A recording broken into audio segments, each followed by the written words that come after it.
Halo, selamat pagi teman-teman trader. Saat ini pergerakan harga gold di time frame H1 mulai menunjukkan tekanan turun ya, setelah sebelumnya bergerak sideways. Penurunan ini masih terjadi dalam skala mikro. Sementara jika kita melihat dalam skala makro, pergerakan harga masih cenderung sideways. Berada dalam rentang antara level tertinggi di kisaran 5093 sampai level terendah di kisaran 4653. Artinya untuk time frame yang lebih besar, market masih belum menentukan arah yang jelas. Kemungkinan besar pelaku pasar masih dalam fase wait and see sebelum memutuskan pergerakan harga gold selanjutnya. Seperti yang sudah saya bahas di video analisa sebelumnya pada hari Rabu kemarin, tanggal 11 Februari, bahwa area supply terdekat yang warna krem dan level Fibonacci 61,8% bisa menjadi titik perhatian kita untuk mencari opsi entry sell. Dan benar saja, ketika harga mulai memasuki area tersebut, kemudian harga memantul turun sejauh 2300-an pips. Lalu kemudian harga juga memantul naik di area demand terdekat yang warna biru yang sudah kita gambar sejauh 1000-an pips. Hal ini menunjukkan bahwa analisa dan mapping yang sudah kita buat di video sebelumnya masih bekerja dengan sangat baik ya. Semoga teman-teman yang mengikuti dan menonton video analisa tersebut bisa menutup sesi tradingnya dengan profit yang maksimal. Sekarang kalau kita perhatikan pergerakan harga di time frame H1,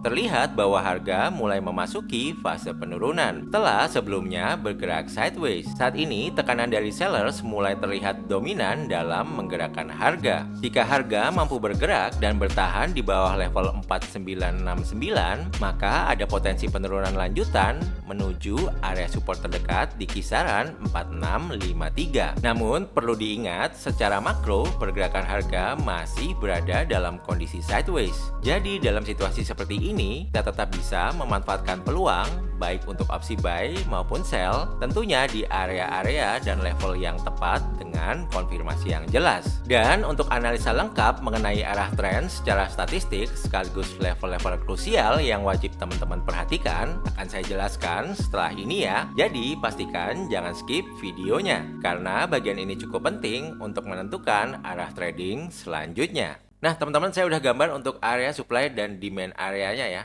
Ternyata untuk area-area ini belum begitu banyak perubahan ya, karena sebenarnya harga gold masih bermain di situ-situ aja. Tapi sebelum saya membahas area atau level-level krusial yang perlu teman-teman perhatikan untuk 1 minggu ke depan, kita bahas dulu ya untuk melihat kondisi arah pergerakan harga secara statistiknya menggunakan indikator moving average dan Bollinger Bands. Nah buat teman-teman yang mungkin mau belajar cara menganalisa menggunakan indikator moving average dan Bollinger Bands ini, untuk link videonya akan saya taruh di pojok kanan atas dari video ini ya, atau nanti saya taruh juga di kolom deskripsi dari video ini. Sekarang kita lihat di time frame H4 untuk melihat arah tren besarnya, saya menggunakan indikator moving average mingguan yang warna pink dan moving average bulanan yang warna biru beserta dengan Bollinger Bands-nya. Di sini bisa kita lihat untuk arah tren besarnya ini masih cenderung naik ya teman-teman. Walaupun saat ini kenaikannya mulai ada sedikit pelemahan ya, karena harga mulai bermain di bawah moving average mingguannya. Sekarang kita lihat di time frame H1 untuk melihat arah tren menengahnya. Di sini saya menggunakan indikator moving average harian yang warna hijau dan moving average mingguan yang warna pink beserta Bollinger Bands-nya. Di sini bisa kita lihat arah tren menengahnya sudah mulai ada pelemahan dari tren naik sebelumnya ya. Dan ada kemungkinan akan berubah arah menjadi tren turun kalau moving average harian ini bisa cross down dari moving average mingguannya. Dan di time frame 30 menit untuk melihat arah tren kecilnya, saya menggunakan indikator moving average 8 jam yang warna orange dan moving average harian yang warna hijau beserta dengan Bollinger Bands-nya. Di sini bisa kita lihat arah tren kecilnya sudah mulai turun ya, teman-teman. Cuman di sini turunnya mulai ada pelemahan ya, karena harga mulai bermain di atas moving average 8 jamnya. Nah, secara overall kalau kita simpulin dari arah tren kecil, tren menengah, dan tren besarnya, ini semuanya masih mix ya arahnya teman-teman. Jadi bisa kita simpulin arahnya masih sideways aja ya, karena belum terlihat tren yang dominan dari setiap time frame-nya. Oleh karena itu, strategi yang mungkin bisa kita terapkan di gold untuk saat ini, kita bisa mencari opsi buy maupun opsi sell di area-area krusial yang nanti akan saya jelaskan setelah ini ya. Nah, sekarang mari kita lihat chart berikut ini ya, teman-teman. Di sini saya udah gambar ada level resistance ya di harga $5.000. Nah, ini kalau saya turun time frame ke 30 menit ya, ini bisa kita lihat bahwa harga gold sebelumnya dia mantul-mantul ya di level $5.000 ini ya. Dan kemarin ada satu candle turun yang kencang sekali ya. Nah, ini bisa kita lihat ya, ini jelas banget. Jadi level $5.000 ini atau di Fibonacci 50% ini juga bisa menjadi titik perhatian kita ya kalau teman-teman mau cari entry sell ya. Artinya kalau teman-teman mau menggunakan patokan $5.000 ini, misalnya sell di dekat-dekat sini, nanti cut loss-nya kalau ada satu body candle di time frame 30 menit, paling nggak open close body-nya dia bermain di atas level $5.000 ini ya teman-teman.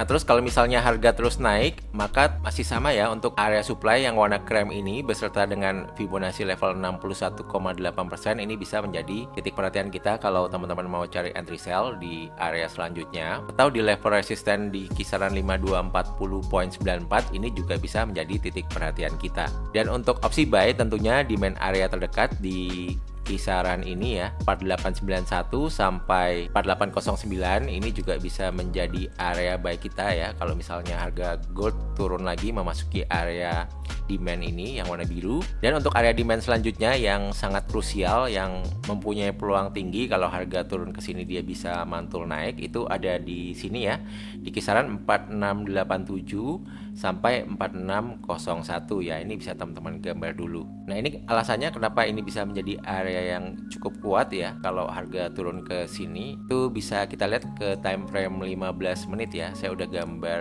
Fibonacci naik ya dari titik low yang ada di sini di 4403 sampai titik high 5117 ya. Nah, di area demand yang krusial yang tadi itu bertepatan dengan level Fibonacci 61,8% ya di harga 4678 ya. Jadi kalau nanti harga turun sini, maka kemungkinan besar harga gold bisa bounce ya atau memantul di area demand ini ya teman-teman.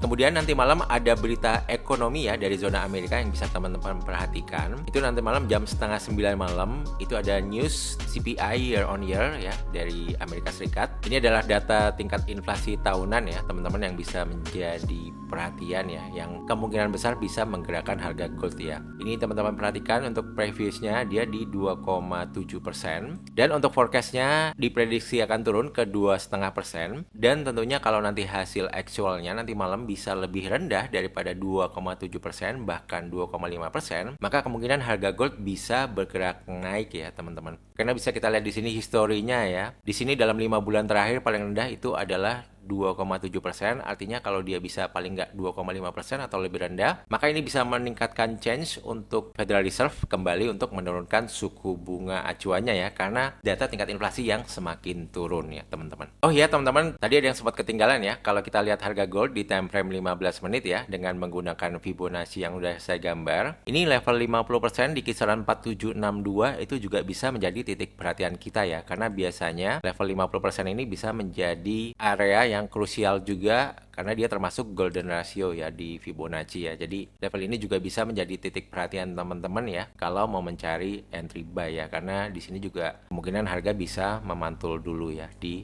level Fibonacci 50% ini. Oke teman-teman, jadi mungkin segitu dulu aja ya untuk video analisa dan mapping di gold XAUUSD untuk 1 minggu ke depan. Semoga apa yang saya sharingkan bisa bermanfaat dan bisa memberikan insight buat teman-teman semua yang sedang trading di gold saat ini. Yang terakhir, jangan lupa untuk like, komen, dan subscribe. Sampai jumpa di videoku yang lain ya. See you, bye-bye guys. Thank you.